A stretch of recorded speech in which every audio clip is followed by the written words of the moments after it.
देखो ये issue of debentures 10 marks के हैं। डिबेंचर्स कितने तरह से इशू होते हैं? पार पे, पार मतलब फेस वैल्यू पे होंगे। प्रीमियम पे भी इशू होते हैं, तो प्रीमियम का मतलब है कि मोर देन फेस वैल्यू। और प्रीमियम की एंट्री कहाँ करनी है? सेम शेयर वाला हाल है, तो कोई बहुत ज्यादा इसमें हमको डिटेल नहीं जाना, जो जरूरी चीज है एक्स्ट्रा शेयर के अलावा जानने की, बस उसी पे हमको बात करनी है। तो बस यहाँ पे डिबेंचर की जगह जैसे शेयर एप्लीकेशन था, तो उसको आप क्या कर देंगे? समथिंग परसेंट, जो भी क्वेश्चन में परसेंट लिखा होगा उसको परसेंट डिबेंचर एप्लीकेशन कर देंगे।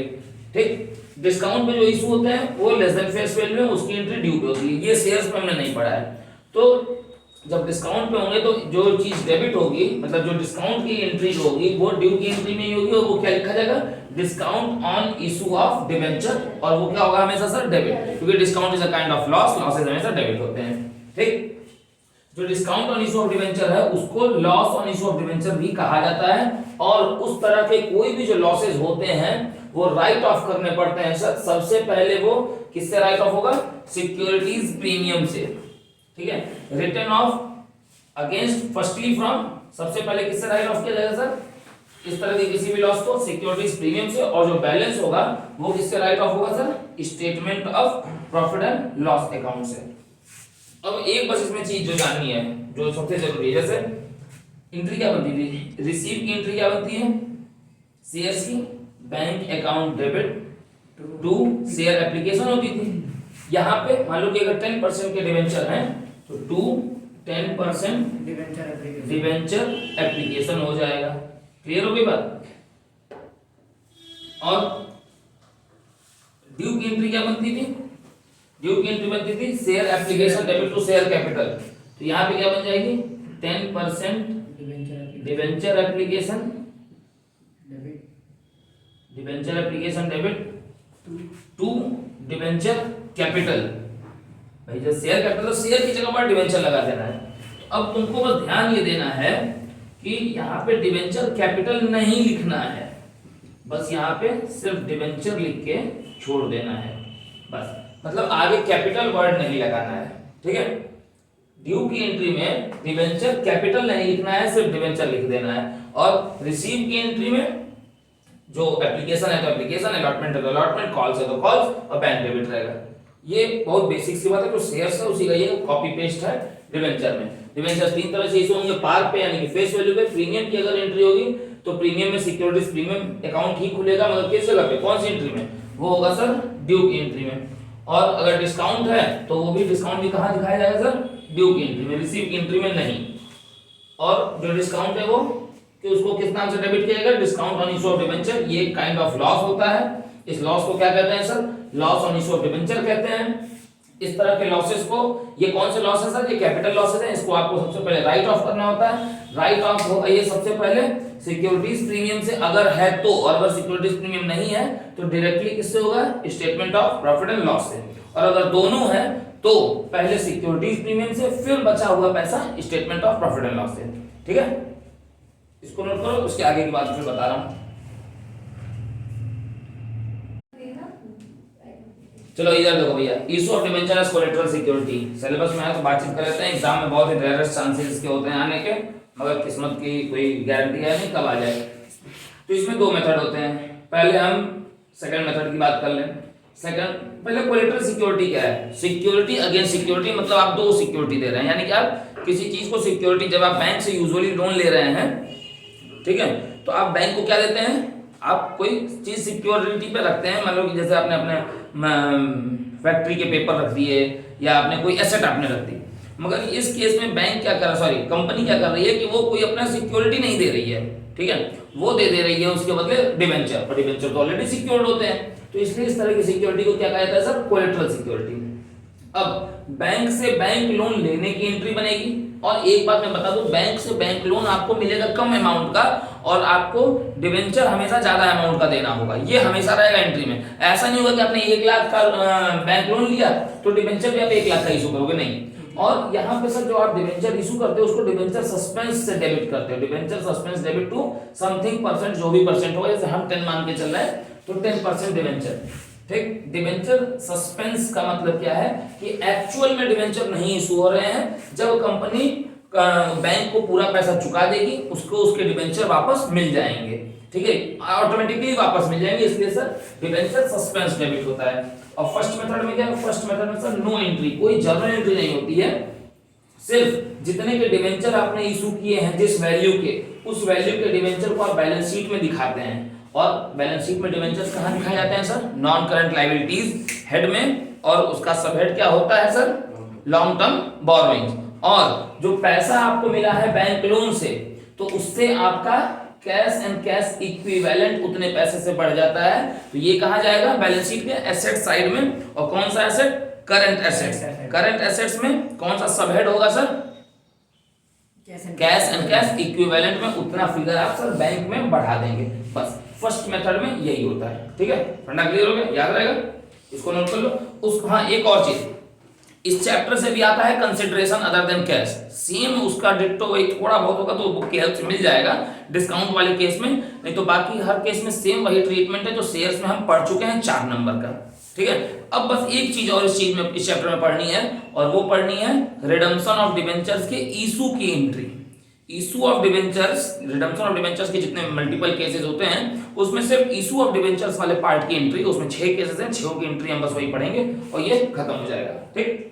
इसको नोट करो, उसके बाद उसको बताते हैं, फिर खत्म करेंगे। देखो केस नंबर 1 जो है वो है issued at par, redeemable at par, और केस नंबर 2 जो है वो है issued at discount, redeemable at par. अब एक चीज मैं पहले बता दूं, डिबेंचर्स इशू कितने तरह से होते हैं, 3 तरह से सर। कौन कौन सा, पार, प्रीमियम और डिस्काउंट, ठीक। मगर डिबेंचर जो है वो रिडीम जो होते हैं, रिडीम मतलब होता है रीपेबल, ठीक है। रीपेमेंट जो डिबेंचर्स का होता है वो सिर्फ 2 ही तरह से होता है, पार और प्रीमियम। डिबेंचर्स रिडीम कभी डिस्काउंट पे नहीं होंगे, मतलब टोटल इस हिसाब से कितने केसेस बनते हैं sir, 6 cases, par to par, par to premium, ठीक है, premium to par, premium to premium, ठीक, डिस्काउंट टू पार और डिस्काउंट टू प्रीमियम, ये 6 केसेस हैं, जिसमें 2 केस हम पढ़ रहे हैं, issued at par, redeemable at par, ठीक है, और दूसरा है इशूड एट डिस्काउंट और रिडीमेबल एट पार। तो ये हम 6 केसेस इसमें पढ़ने जा रहे हैं। अब मान लो कि कोई डिबेंचर है जो इशू हुआ हो पार पे, यानी कि एट ₹100। Common in general debentures issue जो होते हैं पार वैल्यू 100 मानी जाती है, और रिडीम भी हो रहे हो 100 पर ही, तो एंट्री क्या बनेगी, सबसे पहले रिसीव की एंट्री बनेगी, bank account debit to debenture application and allotment इकट्ठा, इसको लमसम एंट्री बोलते हैं, लमसम में एक साथ वो पूरी कंबाइंड एंट्री बनती है, ठीक है। तो bank account debit to debenture application and allotment with ₹100 and 100। और ड्यू की एंट्री इसमें क्या बनेगी, देखो इसमें सिर्फ आपको इशू की ही एंट्री है, रिडम्पशन की एंट्री बननी भी नहीं है। अब रिसीव हो गया, अब ड्यू की एंट्री क्या बननी है, debenture application and allotment debit with ₹100 to something percent debenture with ₹100, ठीक है। ये तो बहुत इजी है, सबसे पहला केस है, सबसे इजी केस है भाई, 100 में ही इशू भी हुआ, 100 में ही रिडीम भी हुआ, तो यही एंट्री बन जाएगी, कोई झंझट ही नहीं है, बहुत इजी सी एंट्री है। Case number 2 issued at discount, 100 का डिबेंचर जो है वो इशू कितने में हो रहा हो, 95 में मान लो, डिबेंचर की एक्चुअल वैल्यू तो 100 ही है, मगर मार्केट में आम जनता को दिया कितने में जा रहा है, 100 का सामान 95 में, मगर जब वापस लिया जा रहा है, रिडीमेबल हो रहा है, तो वो 100 में ही हो रहा है। तो इसमें सर 2 एंट्री बनेंगी, इसमें भी जो रिसीव वाली एंट्री है वो तो यही वाली कॉमन बनेगी, bank account debit to debenture application and allotment, मगर आप रिसीव कितना किए हैं, इशू किए हो कितने में, 95 में, तो आम पब्लिक से रिसीव कितना किए हो, 100 के 95 ही किए हो, तो जो पहली एंट्री तुम्हारी बनेगी वो 100 की जगह कितने से बन जाएगी, 95 से। तो पहली एंट्री मैंने लिखी नहीं है, पहली एंट्री यही वाली बन जाएगी, मतलब रिसीव की जो एंट्री बनेगी, रिसीव की जो एंट्री बननी है वो एज ऑफ फर्स्ट केस, पहले केस जैसी ही एंट्री बननी है, इसलिए मैंने उसको नहीं लिखा है। ड्यू की एंट्री आओ, अब ड्यू में डिबेंचर एप्लीकेशन अलॉटमेंट डेबिट कितने से हुआ था, सॉरी क्रेडिट कितने से हुआ था, 95 से, तो यहाँ पे डेबिट भी कितने से होगा, 95 से ही होगा, मगर डिबेंचर डिबेंचर की फेस वैल्यू कितनी है 100 है, तो क्रेडिट कितने से होगा 100 से। रेस्ट ऑफ ₹5 का क्या होगा discount on issue of debenture. अभी बताया भी हो ना कि डिस्काउंट क्या होते हैं डेबिट होते हैं, तो डिस्काउंट क्या हो जाएगा सर ₹5 से डेबिट। हिसाब बराबर सर 95 + 5 = 100 आ रहा है। फंडा क्लियर सर। ये हो गया केस नंबर 2। 2 केस हो गए, 4 केस और बाकी हैं, इसको नोट कर लो, फिर रेस्ट ऑफ द 4 केसेस अभी बता दे रहा हूं। देखो अगले 2 केस हैं issued at premium redeemable at par और issued at par redeemable at premium. तो ये जो पहली एंट्री है वो आपकी सर इसमें भी रिसीव की है और दूसरी एंट्री आपकी ड्यू की है, वो दोनों में ही रहेगी। पहली एंट्री रिसीव की और दूसरी एंट्री ड्यू की। अब पहला केस क्या है इशूड एट प्रीमियम। मान लो 100 रुपए के डिबेंचर्स इशू हो रहे हो 110 में और रिडीम हो रहे हो पार पे यानी कि 100 में ही। तो इशू हो रहा है प्रीमियम पे ना, तो पहली एंट्री क्या बनेगी bank account debit to debenture application allotment with ₹110 110 redeem हो रहे हैं पार पे। तो अब यहाँ पे डिबेंचर एप्लीकेशन अलॉटमेंट डेबिट तो होगा जितने से क्रेडिट हुआ उतने ही से यानी कि 110, मगर डिबेंचर्स की एक्चुअल फेस वैल्यू क्या है 100 ही है, तो 2% डिबेंचर क्रेडिट होगा 100 से ही, ठीक है। मगर बाकी के 10 रुपए किस चीज के हैं सिक्योरिटी प्रीमियम के हैं, तो सिक्योरिटीज प्रीमियम में ₹10 क्रेडिट हो जाएगा। क्लियर हो गया। Next sir issued at par redeemable premium. 100 के डिबेंचर इशू कितने में हुए 100 में ही हुए, मगर रिडीम कितने में हुए 110 में। तो मिला कितना है जब पार पे इशू हुए तो मिला कितना है 100 रुपए मिले है ना, तो bank account debit to debenture application allotment कितना से डेबिट होगा 100 से ही होगा। मगर जब आप उसको ड्यू करेंगे तो debenture application and allotment debit तो हो जाएगा जितने से क्रेडिट हुआ है 100 से ही, मगर हमको मालूम है कि रिडम्पशन होना है प्रीमियम पे मतलब 10 रुपए ज्यादा पे, तो हमको इशू के ही टाइम मालूम है कि 10 रुपए का लॉस रिडम्पशन के दिन जब भी रिडीम होगा 5 साल 10 साल बाद तो 10 रुपए का लॉस होगा। उस 10 रुपए के लॉस को हम अभी दिखा दें, loss on issue of debenture करके उस 10 रुपए के लॉस को दिखा दें, दिखा दिए सर। मगर डिबेंचर अपनी फेस वैल्यू से ही क्रेडिट होता है, तो समथिंग % डिबेंचर जो है वो क्रेडिट तो होंगे 100 से ही, मगर जो 10 रुपए का लॉस हुआ था loss on issue of debenture जिसको आपने 10 रुपए से डेबिट किया है वो लॉस किस वजह से हुआ था, वो लॉस हुआ था प्रीमियम ऑन रिडम्पशन की वजह से, तो उसको भी हम अभी दिखा देंगे। फंडा क्लियर सर। 4 एंट्री हो गई।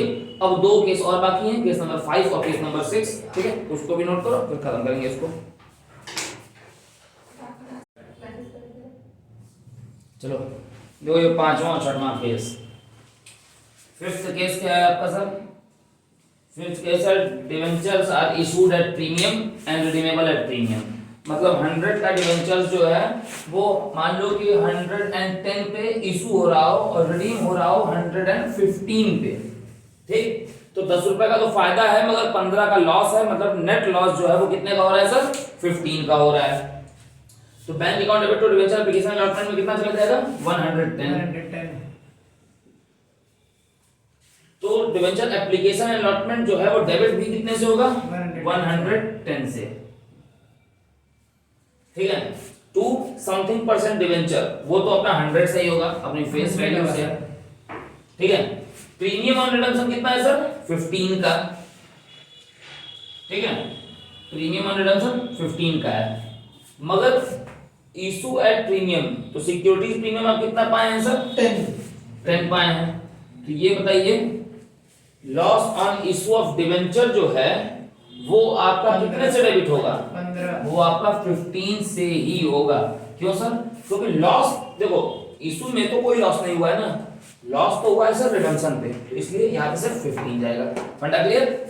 आइए sir 6th and last case issue at discount. मान लो कि डिबेंचर जो इशू हो रहे हैं वो हो रहे हो आपके 95 पे और रिडीम हो रहे हो 110 पे, मतलब 5 रुपए का लॉस यहाँ और 10 रुपए का लॉस यहाँ, टोटल लॉस कितने का 15 का। तो bank account debit to debenture application allotment में कितना चला जाएगा 95, ठीक है, क्योंकि वो 95 में ही गए हैं, रिसीव तो उतना ही हुआ है। ड्यू कितना हुआ है सर डिबेंचर एप्लीकेशन अलॉटमेंट जितने से क्रेडिट होगा उतने ही से डेबिट भी हो जाएगा। चलो सर बात खत्म। 2% डिबेंचर वो तो अपनी फेस वैल्यू से ही क्रेडिट होंगे 100 से, लॉस कितने का हुआ है सर? 5 का लॉस यहाँ, 10 का लॉस यहाँ, 15 लॉस हो जाएगा 15 और प्रीमियम ऑन रिडम्पशन में कितना जाएगा? 10 सॉरी यहाँ पे प्रीमियम 10 का है ना, तो 10 जोड़ लो, डेबिट और क्रेडिट बराबर है सर। बिल्कुल सर। ये हो गई आपकी 5th और 6th एंट्री, मतलब 5th और 6th केस। अब जितने भी लॉसेस होते हैं वो किससे राइट ऑफ होते हैं? Statement of profit and loss से। तो जितने भी लॉसेस हैं, स्टेटमेंट लॉस को राइट ऑफ करने की एंट्री क्या बन जाएगी? Loss on issue of debenture को राइट ऑफ करने की एंट्री बन जाएगी। मैं ओरली बता रहा हूं, लिखूंगा नहीं। Statement of profit and loss account debit with that amount to loss on issue of debenture, जो भी जहां भी जो भी लॉस है 15 या 10 जो व्हाटएवर है वो। क्लियर? और क्या चीज तुमको जाननी है वो पुरानी प्रीवियस वीडियोस में है, उसका लिंक मिल जाएगा डिस्क्रिप्शन में, ठीक है। और जो एक्स्ट्रा चीज है जो मैं अब नहीं इस बार बताऊंगा वो आपको प्रीवियस वीडियोस में से आप उठा लेना, वो लिंक उसका डिस्क्रिप्शन बॉक्स में मिल जाएगा, आपको डिस्क्रिप्शन में से उठा लेना। और जो चीज है वो है तुम्हारी loss on issue of debenture account बनाना, उसका अकाउंट बनाना होता है। और एक और चीज है इंटरेस्ट ऑफ डिबेंचर, वो भी एग्जाम्स में पूछ रहा है, तो इंटरेस्ट ऑन डिबेंचर्स की जर्नल एंट्री वो सब आपको पुरानी वीडियो में है, लिंक उसका डिस्क्रिप्शन में, वहां से उठा लेना। डिबेंचर की ये वन एंड ओनली वीडियो इस सेशन की है आपकी, ठीक है। तो ये आपकी कंप्लीट वन शॉट वीडियो है जिसमें जो बची खुची चीजें हैं वो आप प्रीवियस से आप उठा लेंगे, वहां से चीजें मिल जाएंगी, ठीक। तो आज की और डिबेंचर की पूरी बातचीत जो है वो कंप्लीट हम कर रहे हैं, ठीक है। नोट कर लो। आप सभी का समय शुभ हो। जय हिंद।